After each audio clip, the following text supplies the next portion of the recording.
हाय दोस्तों, कैसे हैं आप लोग। आज हम आपको नदी घाटी परियोजना के बारे में यहाँ पर चर्चा करने वाले हैं।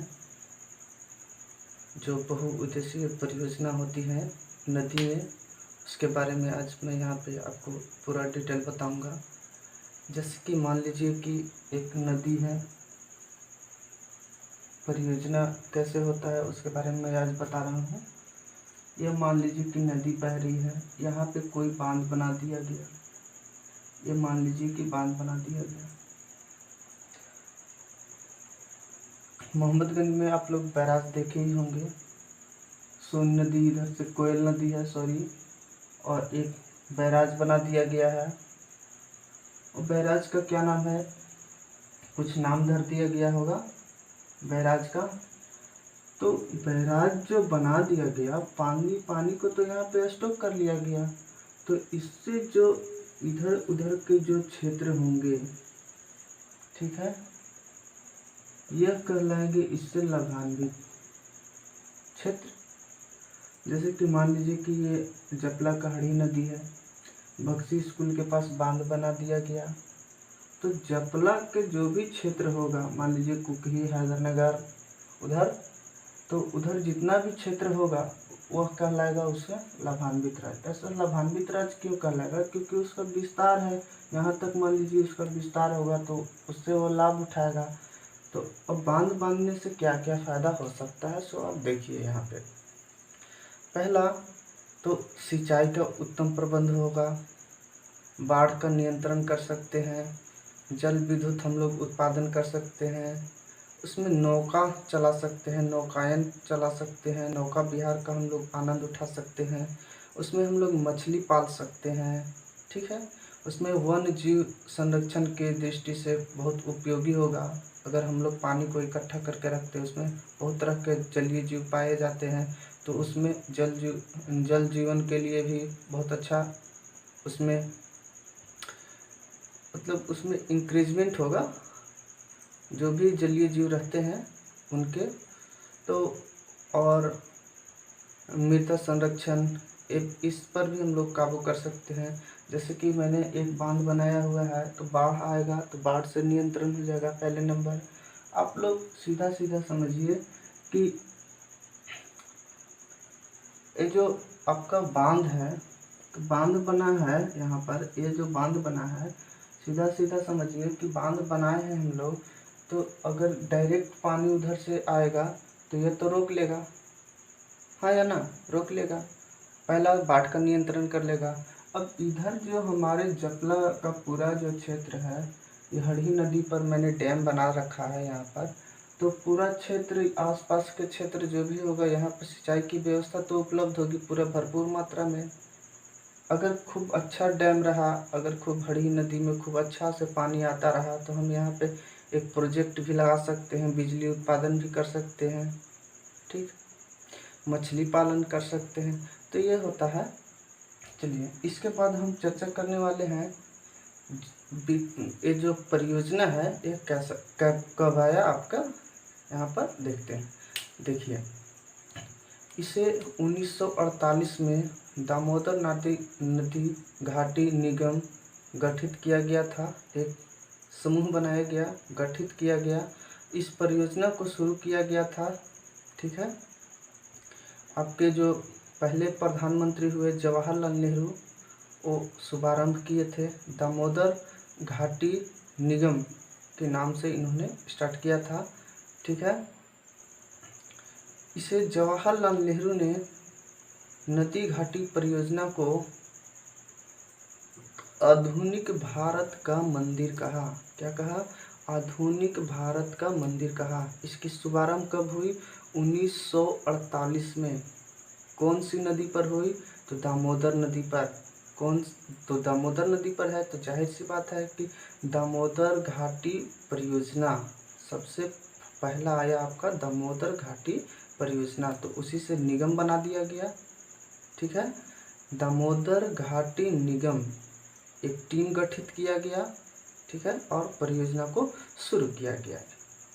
चलिए आगे हम लोग देखते हैं। यहाँ पे दामोदर घाटी का अगर हम लोग विस्तार अगर देखें तो यह पश्चिम बंगाल और झारखंड में है। कहाँ पे है? पश्चिम बंगाल और झारखंड में। इसका अगर तुलना किया गया है तो संयुक्त राज्य अमेरिका की एक टेनेसी नदी है। कौन सी नदी है? टेनेसी नदी है। उसी के तर्ज पर इसे शुरुआत किया गया था। यह जो परियोजना है आपका दामोदर घाटी परियोजना, यह किससे रिलेट कर रहा है? तो आपका संयुक्त राज्य अमेरिका की एक टेनेसी नदी पर बनाया गया एक परियोजना है, उस पर यह आधारित है। ठीक है, चलिए हम लोग आगे देखते हैं। दामोदर नदी पर एक और देखते हैं क्वेश्चन। दुर्गा बैराज परियोजना, यह भी आपका पश्चिम बंगाल और झारखंड साइड में पड़ता है। दुर्गा बैराज परियोजना पश्चिम बंगाल और झारखंड की जो आसपास का क्षेत्र है वो लाभान्वित होता है। ठीक है, यह भी आपका दामोदर नदी पर ही बना हुआ है। चलिए अगला देखते हैं हम लोग, भाखड़ा नांगल बांध। कौन सा? भाखड़ा नांगल बांध परियोजना। भाखड़ा नांगल बांध परियोजना, अगर मैं इसका विस्तार की बात करूं तो पंजाब, हरियाणा और राजस्थान है। कहाँ है? पंजाब, हरियाणा और राजस्थान। भाखड़ा नांगल बांध यह किस नदी पर बनाया गया है? तो यह आपका सतलज नदी पर बनाया गया है। भाखड़ा नांगल बांध सतलज नदी पर बनाया गया है।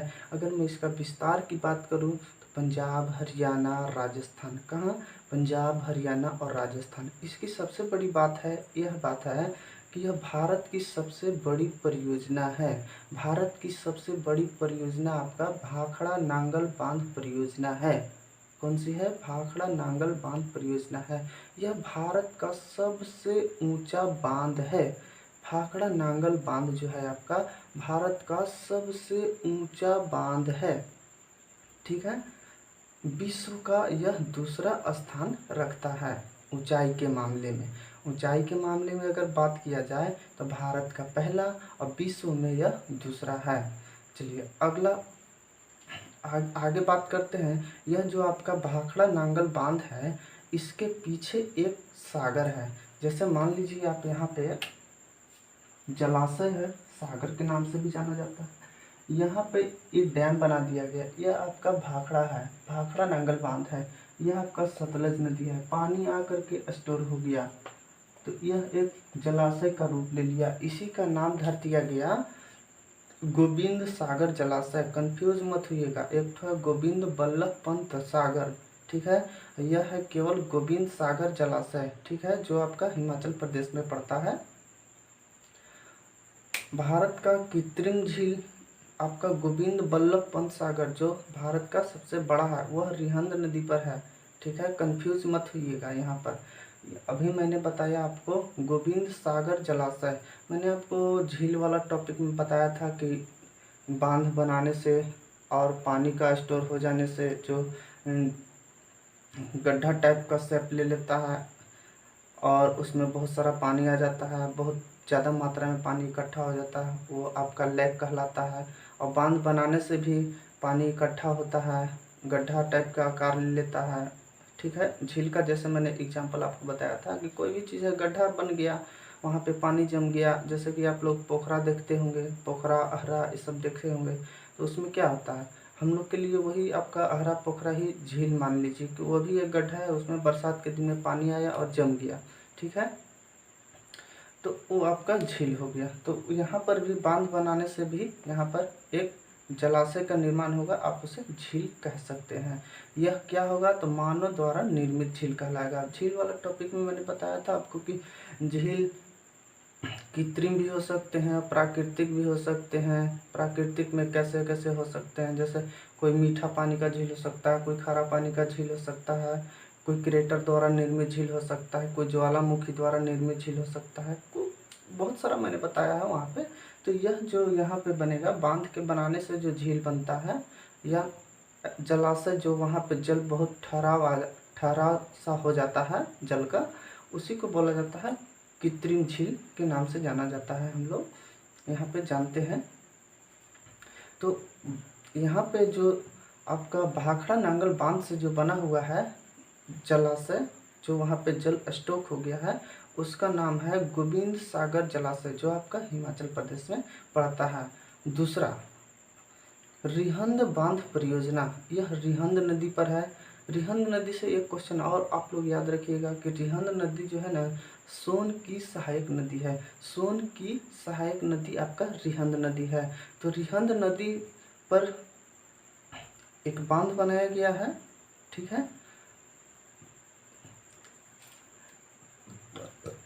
उससे जो जो बगल में जो बना हुआ है, इस टाइप का जो आकार बना हुआ है आपका जलाशय जो बना हुआ है, उस पर है, उस पर जो बना हुआ है उसका नाम है आपका गोविंद बल्लभ पंत सागर जलाशय, ठीक है। यहाँ पे दोनों बात में आप लोग कंफ्यूज मत होइएगा।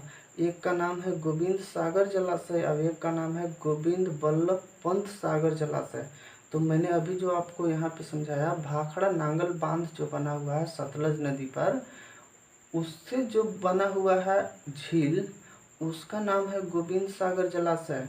और जो रिहंद नदी पर जो बना हुआ है ना, रिहंद नदी पर, उसका नाम है आपका गोविंद बल्लभ पंत सागर जलाशय, ठीक है। रिहंद नदी का मैंने आपको बताया कि रिहंद नदी जो है सोन की यह सहायक नदी है। अगला हम लोग देखते हैं, अगला देखते हैं हम लोग नर्मदा घाटी परियोजना। जाहिर सी बात है कि नर्मदा नदी घाटी परियोजना है तो नर्मदा नदी पर ही होगा, ठीक है। अगर मैं इसके और भी बात करूं कि नर्मदा नदी पर और भी कोई बांध बना हुआ है, तो आपका आता है नर्मदा नदी पर पहला नर्मदा सागर बांध, ठीक है। नर्मदा सागर बांध, सरदार सरोवर बांध, ठीक है, नर्मदा सागर बांध। और दूसरा आता है सरदार सरोवर बांध। ये आपका नर्मदा सागर जो बांध है यह एमपी में पड़ता है और सरदार सरोवर बांध जो है आपका गुजरात में पड़ता है। अगर मैं आपका यहाँ पे विस्तार की इसका बात करूँ तो यह गुजरात, राजस्थान, एमपी और महाराष्ट्र में फैला हुआ है। हीराकुंड बांध है ये। अगला हम लोग देखते हैं हीराकुंड बांध, यह भी बहुत इंपॉर्टेंट बांध है, ठीक है। हीराकुंड बांध यह महानदी पर है। किस पर है? महानदी पर है। यह आपको उड़ीसा में पड़ता है। यह इसका सबसे इम्पोर्टेंट बात यह है कि यह विश्व का सबसे लंबा बांध है। विश्व का सबसे लंबा बांध है। सबसे ऊंचा में भाखड़ा, सबसे ऊंचा में भाखड़ा और सबसे लंबा विश्व का सबसे लंबा है यह, ठीक है। और हीराकुंड बांध जो था आपका भारत का सबसे ऊंचा लेकिन विश्व का दूसरा स्थान रखता है। हीराकुंड बांध उसी तरह से है कि यह विश्व का सबसे लंबा बांध है। यह किस नदी पर बनाया गया है? उड़ीसा में। तो जाहिर सी बात है कि इससे लाभान्वित राज्य भी आपका उड़ीसा ही होगा। चलिए अगला हम लोग देखते हैं चंबल परियोजना। चंबल परियोजना जाहिर सी बात है कि यह चंबल नदी पर ही होगा। इस पर बहुत सारा बांध बनाया गया है। पहला देखिए राणा प्रताप सागर बांध, राणा प्रताप सागर बांध। और एक और रखिएगा याद, इसी से सटा हुआ है जवाहर सागर बांध। राणा प्रताप सागर बांध और जवाहर सागर बांध, यह दोनों का दोनों आपका राजस्थान में पड़ता है। यह दोनों का दोनों चंबल नदी पर बनाया गया है, क्योंकि मैंने बताया आपको कि चंबल परियोजना है तो चंबल परियोजना जाहिर सी बात है कि यह चंबल नदी पर ही होगा। तो राणा प्रताप सागर बांध और जवाहर सागर बांध, ये आपका दोनों का दोनों चंबल नदी पर बनाया गया बांध हुआ। अगर मैं इसका बात करूं कि यह किस राज्य में है, तो यह राजस्थान साइड में पड़ता है। राजस्थान में ही पूरा घिरे हुए है। इसका पूरा विस्तारित क्षेत्र आपका राजस्थान में है। अगला देखते हैं हम लोग गांधी सागर बांध। यह भी आपका चंबल नदी पर ही बनाया गया बांध है, लेकिन इसका विस्तार की मैं बात करूं तो यह किस राज्य में है, तो यह मध्य प्रदेश में है। अगर मैं गांधी सागर का बात करूँ यहाँ पे, तो गांधी सागर बांध जो है मध्य प्रदेश में है। तो कुल मिला के आपका चंबल नदी पर 3 हुआ, राणा प्रताप सागर बांध, जवाहर सागर बांध, यह दोनों का दोनों राजस्थान साइड में पड़ा और गांधी सागर बांध आपका मध्य प्रदेश में हुआ। तो तीनों का अगर मैं विस्तार की अगर बात करूँ तीनों बांध का, तो यहाँ पे राजस्थान और मध्य प्रदेश हुआ। ठीक है, यह इसकी सबसे इम्पोर्टेंट यहाँ पे बात यह हुआ कि यह राजस्थान और मध्य प्रदेश की संयुक्त परियोजना है। राजस्थान और मध्य प्रदेश की संयुक्त परियोजना है। कौन सी? चंबल परियोजना। चलिए अगला हम लोग बात करते हैं यहाँ पे टिहरी बांध परियोजना। कौन सा? टिहरी बांध परियोजना। टिहरी बांध परियोजना की अगर मैं बात करूँ तो यह किस नदी पर है? तो यह 2 नदी पर है। कितना? 2 नदी पर है। चलिए आइए देखते हैं यहाँ पे भागीरथी और भिलंगना नदी, 2 नदी है। 2 नदी मान के चलिए कि यह एक नदी इधर से आया और एक नदी इधर से आया और यहाँ पर बांध बना दिया गया। एक नदी इधर से, एक नदी इधर से, और यहाँ पे हम लोग बांध बना दिए। तो इस बांध का नाम हो गया टिहरी बांध। कौन सा बांध हो गया? टिहरी बांध। ठीक है, यह भागीरथी और भिलंगना नदी से दोनों का संगम पर बना हुआ है। ठीक है, यहाँ पे भी एक इम्पोर्टेंट बात यह है कि इसके पीछे जो जल जमाव हुआ, यह जो जलाशय का रूप लिया, इसका नाम है स्वामी राम तीर्थ जलाशय। क्या नाम है? स्वामी राम तीर्थ जलाशय। मैंने अभी तक आपको 3 जलाशय का नाम बताया, यहाँ पे 3 झील का नाम बताया। पहला आपको मैंने बताया था गोविंद सागर। ठीक है, दूसरा मैंने बताया आपको गोविंद बल्लभ पंत सागर, और तीसरा मैं यहाँ पे बता रहा हूँ आपको स्वामी तीर्थनाथ। क्या? स्वामी तीर्थनाथ जलाशय। यह आपका जो टिहरी बांध है, टिहरी बांध जो बनाने से इधर जल का ठहराव हुआ, वो जलाशय का नाम है स्वामी तीर्थनाथ। क्या नाम है? स्वामी तीर्थनाथ। ये आपका उत्तराखंड में पड़ता है। चलिए आगे हम लोग देखते हैं ब्यास परियोजना। जाहिर सी बात है, ब्यास परियोजना है तो यह मूल रूप से ब्यास नदी पर ही होगा। इसका मैं अगर विस्तार की बात करूँ तो पंजाब, राजस्थान, हरियाणा, यह 3 राज्य की संयुक्त परियोजना है। ब्यास परियोजना जो है 3 राज्य की संयुक्त परियोजना है। इससे मैंने आपको आगे बताया 2 राज्य की संयुक्त परियोजना। अब यहाँ पे यह जो है 3 राज्य की संयुक्त परियोजना है। संयुक्त परियोजना कहने का मतलब यह होता है कि यह इसका जो देखभाल का जो काम करेंगे, यह तीनों राज्य मिल करके करेंगे। ठीक है, क्योंकि लाभ तो इन्हीं को होने वाला है। जो लाभ लेगा भैया वही उसका देखभाल ना करेगा। चलिए अगला है हम लोग का केन बेतवा लिंक परियोजना। इसकी शुरुआत अब की अगर मैं बात करूँ तो यह 25 अगस्त 2005 को शुरुआत किया गया। इसको किस रूप में जाना जाता है? तो नदी जोड़ो परियोजना के नाम से जाना जाता है। इसका जो क्रांतिकारी जो नाम हुआ, जो लोगो दिया गया, यह अमृत क्रांति दिया गया। और तो यहाँ पे क्वेश्चन आपको से पूछ सकता है कि अमृत क्रांति का संबंध किससे है? तो आपको बताना होगा नदी जोड़ो परियोजना से। इसका मतलब क्या हुआ? आपको यहाँ पे पता चल रहा है कि केन बेतवा लिंक परियोजना मतलब साफ है कि लिंक मतलब क्या होता है? जोड़ना। लिंक मतलब जोड़ना, मतलब एक नदी इधर से बह रही है, एक नदी इधर से, दोनों को मिलाती है, मतलब लिंक करती है, मतलब एक दूसरे नदी को जोड़ना। यानी कि इसकी शुरुआत कब हुआ था? 25 अगस्त 2005 को। इसे किस नाम से शुरू किया गया? तो अमृत क्रांति के नाम से इसे शुरुआत किया गया। तो आपसे पूछ सकता है अमृत क्रांति का संबंध किससे है? तो नदी जोड़ो परियोजना से संबंधित है यह। ठीक है, भारत की पहली नदी जोड़ो परियोजना है यह। इससे इम्पोर्टेंट बात एक और है, यह भारत की पहली नदी जोड़ो परियोजना है। अगर मैं इसका केन बेतवा लिंक परियोजना की अगर मैं बात करूं तो यह यूपी और एमपी, इसका विस्तार है यूपी और एमपी में। चलिए अगला हम लोग देखते हैं दामोदर घाटी परियोजना।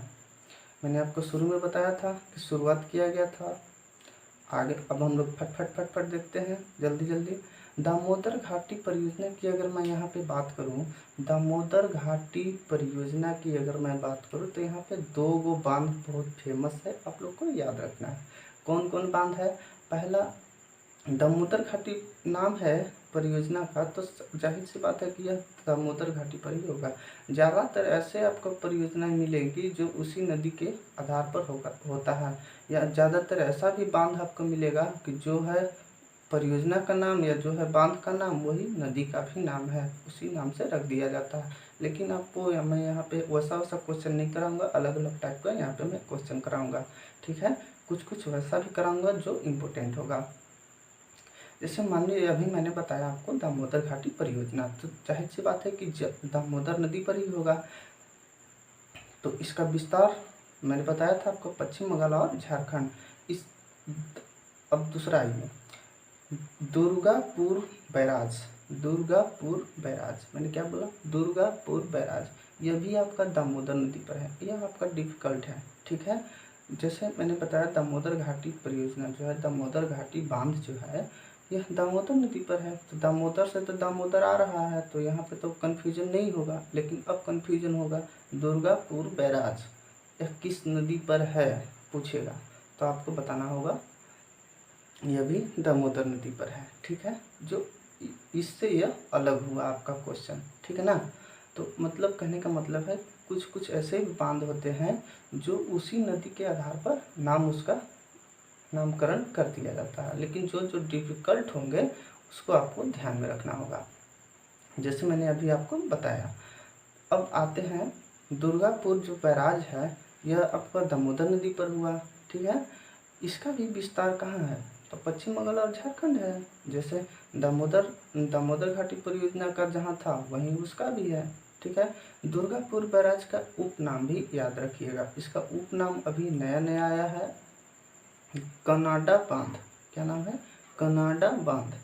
दुर्गापुर बैराज का उपनाम है कनाडा बांध। अगला देखते हैं हम लोग चिनाब नदी पर अब बात करते हैं। चिनाब नदी आप लोग को पता ही होगा कि जम्मू कश्मीर में है, ठीक है। दुलहस्ती परियोजना, 3 गो इसमें इम्पोर्टेंट है, आपको याद रखना है। पहला है दुलहस्ती परियोजना, दूसरा सलाल परियोजना और तीसरा बगलीहार परियोजना। दुलहस्ती, सलाल और बगलीहार, दुलहस्ती, सलाल और बगलीहार, दुलहस्ती, सलाल और बगलीहार, यह तीनों के तीनों चिनाब नदी पर है, चिनाब नदी पर है। दुलहस्ती, सलाल और बगलीहार, यह तीनों की तीनों परियोजनाएं चिनाब नदी पर है, तीनों के तीनों जम्मू कश्मीर में है, ठीक है। और भी है 2 जम्मू कश्मीर में बहुत फेमस है, उरी परियोजना और तुलबुल परियोजना। उरी परियोजना और तुलबुल परियोजना, यह दोनों के दोनों झेलम नदी पर है। फिर से 5 गो आपको मैंने अभी बताया कि जम्मू कश्मीर में पड़ता है, जो बहुत इंपॉर्टेंट है। दुलहस्ती परियोजना, ठीक है, सलाल परियोजना और बगलीहार परियोजना, यह आपका पड़ता है चिनाब नदी पर, ठीक है। और 2 मैंने और बताया, उरी परियोजना और तुलबुल परियोजना, ये आपका झेलम नदी पर पड़ेगा, यह भी जम्मू कश्मीर में है। तो विस्तारित भी क्षेत्र भी इसका हो जाएगा जम्मू कश्मीर, ठीक है। अगला देखते हैं भाखड़ा नांगल बांध परियोजना। भाखड़ा नांगल बांध परियोजना, ठीक है, यह भी आपका सतलज नदी पर पड़ता है और हिमाचल प्रदेश में पड़ता है यह। अगला है हमारा फरक्का परियोजना। फरक्का परियोजना यह हुगली नदी पर है। कौन पर है, हुगली नदी पर। तो हुगली नदी कहाँ बहती है भैया, पश्चिम बंगाल में, पश्चिम बंगाल होगा। मयूराक्षी परियोजना, मयूराक्षी परियोजना, अगला है मयूराक्षी परियोजना। मयूराक्षी नदी के नाम है, बांध का भी नाम पड़ गया। मयूराक्षी परियोजना, मयूराक्षी नदी या मयूराक्षी बांध कहिए, मयूराक्षी नदी पर, यह भी आपका पश्चिम बंगाल और झारखंड में पड़ता है। अगला है हमारा तीस्ता परियोजना, तीस्ता नदी पर है। तीस्ता परियोजना तीस्ता नदी पर है। अगर मैं इसका विस्तारित क्षेत्र की बात करूँ तो ये आपका सिक्किम में पड़ता है। चलिए अगला है हमारा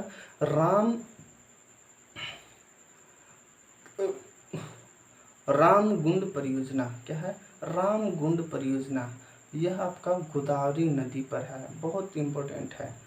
रामगुंडम परियोजना, यह है रामगुंडम परियोजना, यह आपका गोदावरी नदी पर है, तेलंगाना में। आपको गोदावरी नदी से एक बात और ध्यान में रखना है आपको यहाँ पर, कि गोदावरी नदी को भी अलग अलग नाम से जाना जाता है। गोदावरी नदी को वृद्ध गंगा या बूढ़ी गंगा के नाम से जाना जाता है। जो जो आपको लगेगा हमको कि इम्पोर्टेंट है उसको मैं बता दूंगा, ठीक है। गोदावरी नदी को वृद्धगंगा या बूढ़ी गंगा के नाम से जाना जाता है। इस पर कौन सी परियोजना है? तो रामगुंडम परियोजना। कौन सा परियोजना है? रामगुंडम परियोजना। रामगुंडम परियोजना किस पर है? तो गोदावरी नदी पर है। कहाँ पर है? इसका विस्तारित क्षेत्र की मैं अगर बात करूँ तो तेलंगाना में पड़ेगा। कहाँ पर है? तो तेलंगाना में है। ठीक है। गोदावरी नदी का उपनाम हो गया आपका वृद्धगंगा या बूढ़ी गंगा। चलिए इसी तरह से मैं आगे भी बात करता हूँ। मैटूर बांध परियोजना। कौन सा? मैटूर बांध परियोजना। यह आपका कावेरी नदी पर पड़ता है। किस नदी पर? कावेरी नदी पर। कावेरी नदी का भी उपनाम है, आप लोग जानते होंगे, यह दक्षिण भारत की गंगा के नाम से जानी जाती है। कावेरी नदी दक्षिण भारत की गंगा के नाम से जानी जाती है। यह कहाँ पर है? तो तमिलनाडु में पड़ता है। एक और बात, कावेरी नदी पर एक जलप्रपात भी है, वो बहुत फेमस है, हंकाल जलप्रपात। हंकाल जलप्रपात, ठीक है, ये आपको याद रखना है। अगला है हमारा शिव समुद्रम परियोजना। ये भी आपका कावेरी नदी पर ही है। शिव समुद्रम परियोजना। कौन सा? शिव समुद्रम परियोजना। मैटूर परियोजना और शिव समुद्रम परियोजना, यह दोनों का दोनों कावेरी नदी पर ही है। ठीक है, लेकिन यहाँ पे विस्तारित क्षेत्र आपको अलग अलग है। आपको मैटूर बांध परियोजना जो है कावेरी नदी पर, यह तमिलनाडु में पड़ता है, और शिव समुद्रम परियोजना जो है कावेरी नदी पर, यह आपका कर्नाटक में पड़ता है। अगला है हमारा कोसी नदी। आगे कोसी नदी, आप लोग जानते होंगे कि कोसी परियोजना है तो कोसी नदी पर ही होगा। ठीक है, तो कोसी नदी को बिहार का शोक कहा जाता है। कोसी नदी को बिहार का शोक कहा जाता है। कहाँ पे बहेगा? तो बिहार में बहेगा। इसका विस्तारित क्षेत्र कहाँ होगा? तो बिहार होगा आपका। ठीक है, अगला है हमारा राजघाट परियोजना। राजघाट परियोजना, यह बेतवा नदी पर है। राजघाट परियोजना बेतवा नदी पर। बेतवा नदी पर दो गो याद रखिएगा, बहुत इंपॉर्टेंट है, बहुत पूछता है। राजघाट परियोजना और माता टीला परियोजना। ठीक है, देख रहे हैं आप लोग, राजघाट परियोजना और माता टीला परियोजना, यह दोनों के दोनों बेतवा नदी पर है, और इससे लाभान्वित राज्य जो हैं यूपी और एमपी हैं। ठीक है, जो लाभान्वित राज्य होंगे उसका विस्तार भी उसी राज्य में होगा, ऐसा आपको ध्यान में रखना है। ठीक है, मैं बार बार नहीं कहूँगा कि इसका विस्तारित राज्य ऐसा है और लाभान्वित राज्य ऐसा है। ठीक है, दोनों एक ही बात हुआ भैया। जो फायदा उठाएगा, जिस क्षेत्र में फायदा होगा उसको वो लाभान्वित राज्य होगा। अब फायदा कैसे होगा? जहाँ जहाँ उसका विस्तार होगा। ठीक है, तो ये सब कॉमन चीज़ है, ध्यान में रखना है। तो मैंने अभी आपको बताया कि बेतवा नदी पर दो परियोजना के मैंने नाम बताया। राजघाट परियोजना बहुत इंपॉर्टेंट है, आपको याद रखना, दिमाग में सीधे घुसा लेना है। और माता टीला परियोजना, यह दोनों के दोनों यूपी और एमपी में है। ठीक है, एक और परियोजना है जो केवल यूपी में पड़ता है, ओनली फॉर यूपी। कौन सा है? लक्ष्मी सागर बांध परियोजना। लक्ष्मी सागर बांध परियोजना। लक्ष्मी सागर बांध परियोजना, ये भी आपका बेतवा नदी पर ही है, लेकिन यूपी में पड़ता है। अगला है हमारा श्रीशैलम परियोजना। कृष्णा नदी पर है। कृष्णा नदी पर तीन गो याद रखिएगा, बहुत इंपॉर्टेंट है, जबरदस्त है। अलमाटी बांध परियोजना, श्रीशैलम परियोजना और नागा अर्जुन सागर परियोजना। अलमाटी बांध परियोजना, श्रीशैलम परियोजना और नागा अर्जुन सागर परियोजना। ठीक है, तो अलमाटी बांध परियोजना कृष्णा नदी पर, यह तीन राज्य इससे लाभान्वित हैं, आंध्र प्रदेश, कर्नाटक और महाराष्ट्र। दूसरा है हमारा श्रीशैलम परियोजना, यह कृष्णा नदी पर है, लेकिन इससे केवल लाभान्वित राज्य है आंध्र प्रदेश। और नागा अर्जुन सागर परियोजना जो है कृष्णा नदी पर, इससे भी लाभान्वित राज्य आपका आंध्र प्रदेश है। तो दो गो में आंध्र प्रदेश है केवल, और तीसरा जो अलमाटी बांध परियोजना है इसमें आंध्र प्रदेश, कर्नाटक और महाराष्ट्र तीनों है। ठीक है, अगला बात करते हैं माही परियोजना। माही परियोजना माही नदी पर है, इससे लाभान्वित राज्य आपका है गुजरात और राजस्थान। अगला है हमारा काकरापारा परियोजना। काकरापारा परियोजना, यह ताप्ती नदी पर है। कौन सा है? ताप्ती नदी पर है। काकरापारा परियोजना ताप्ती नदी पर है, यह इससे लाभान्वित राज्य कौन सा होगा? तो गुजरात होगा। एक बात और ध्यान रखिएगा, अभी माही नदी के बारे में मैंने आपको बताया। माही परियोजना माही नदी पर गुजरात और राजस्थान इससे लाभान्वित राज्य हैं। माही नदी के बारे में एक और बात जानिएगा आप लोग कि माही नदी जो है ना, कर्क रेखा को 2 बार काटती है। आइए मैं आपको यहाँ पे बताता हूँ। कर्क रेखा को 2 बार काटती है माही नदी, और भी नदी हैं जो कर्क रेखा और विषुवत रेखा, कर्क रेखा और मकर रेखा तीनों को 2-2 बार काटने वाली है। चलिए पहला देखते हैं लिम्पोपो नदी। यहाँ पर देखिए, पहला है आपका लिम्पोपो नदी, यह मकर रेखा को 2 बार काटती है। पहला, ये सब आपको पूरा एकदम ध्यान में रखिएगा। पहला है लिम्पोपो नदी, यह मकर रेखा को 2 बार काटती है। दूसरा अभी मैंने बताया आपको माही नदी, माही नदी कर्क रेखा को 2 बार काटती है। माही नदी कर्क रेखा को 2 बार काटती है। तीसरा है हमारा कांगो नदी, कांगो नदी विषुवत रेखा को 2 बार काटती है। उम्मीद करता हूँ आपको यह वीडियो अच्छा लगा होगा। धन्यवाद। जय हिंद।